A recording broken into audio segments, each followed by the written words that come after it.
my Greek inspired beef. What we need to do is get our beef on first of all, and we're going to sear our beef and get a bit of colour on it because it's going to go in the oven for quite a while.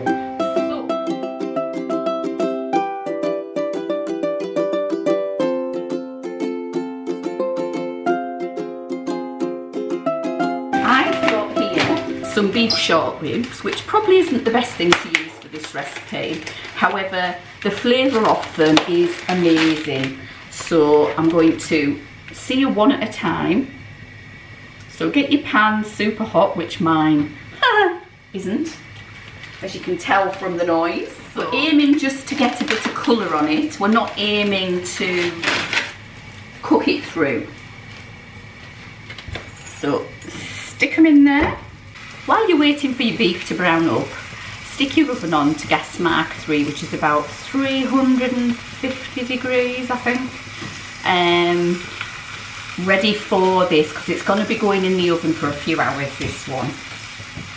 So let's have a look at our first one, and it's starting to brown a little bit. This reminds me of my holidays, this recipe, so I'll be back with you when it's brown. So once your beef has been browned on all sides, transfer it to a dish, and we're going to let it sit out there while we do the next stage. So same pan, pop in a little bit of oil, just a little.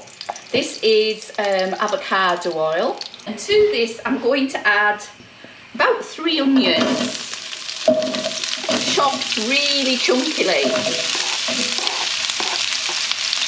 Turn your pan down slightly, and we want these to sit for a while, to brown up a bit and soften.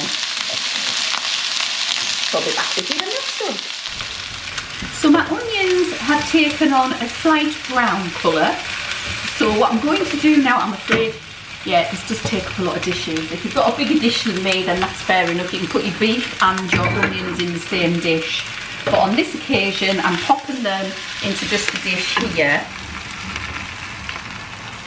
to sit for a minute. And we're going to add to this a tin of chopped tomatoes. Now, ideally you need 2 tins, but I've only got 1 at the moment, so that's what's going in. Along with a carton of passata. So just pop those in.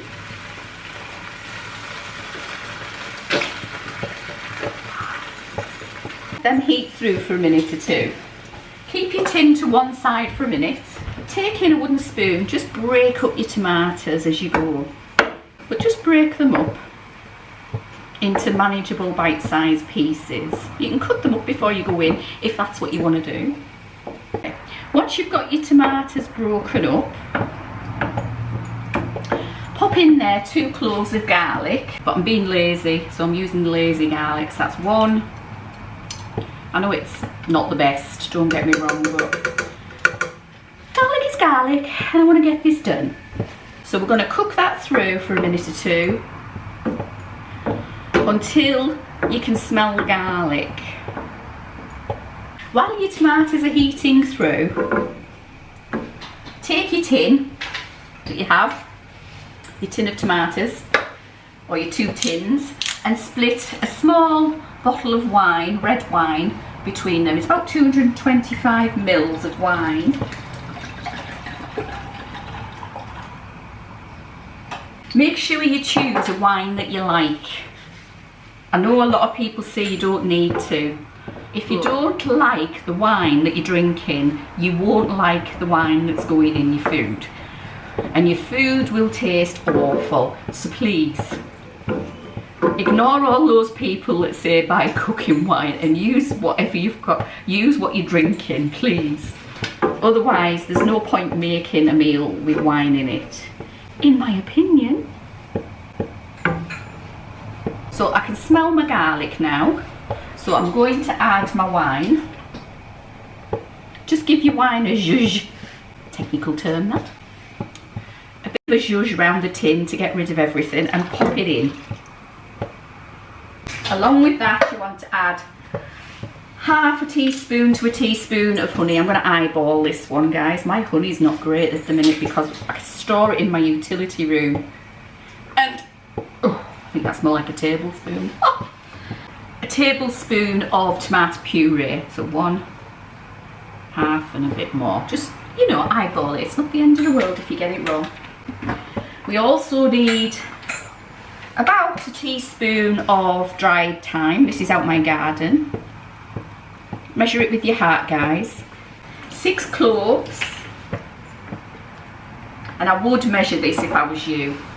So 1, 2, 3, 4, 5, 6 cloves. Because they are pungent, these things. I love the smell of clove.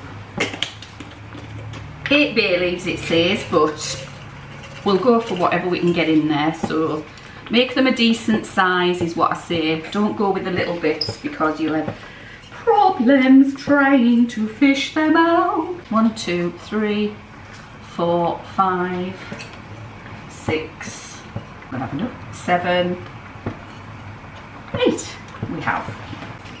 A teaspoon of allspice. Now it's a pungent one, so make sure you only put 1 in. Give it a stir.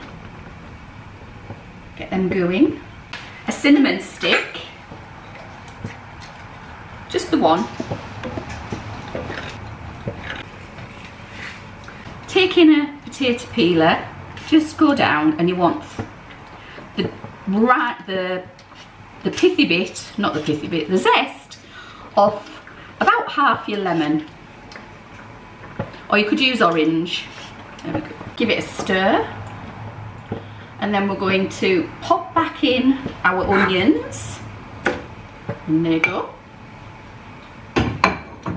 Give them a stir. And then our beef. Now you need to nestle it in a bit. There's 1 and 2. Okay, nestle it in. Then we're going to add, yes guys, salt and pepper. This pepper, that's going in. And salt. Now I would advise quite a bit of salt because there's no stock in here, only wine.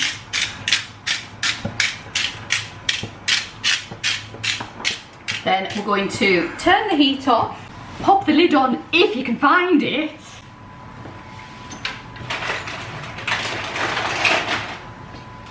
Woohoo!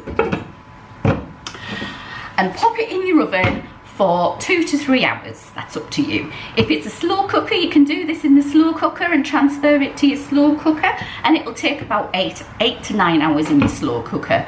But if you want it speedy like me, stick it in your oven for 2 to 3 hours until you want your tea.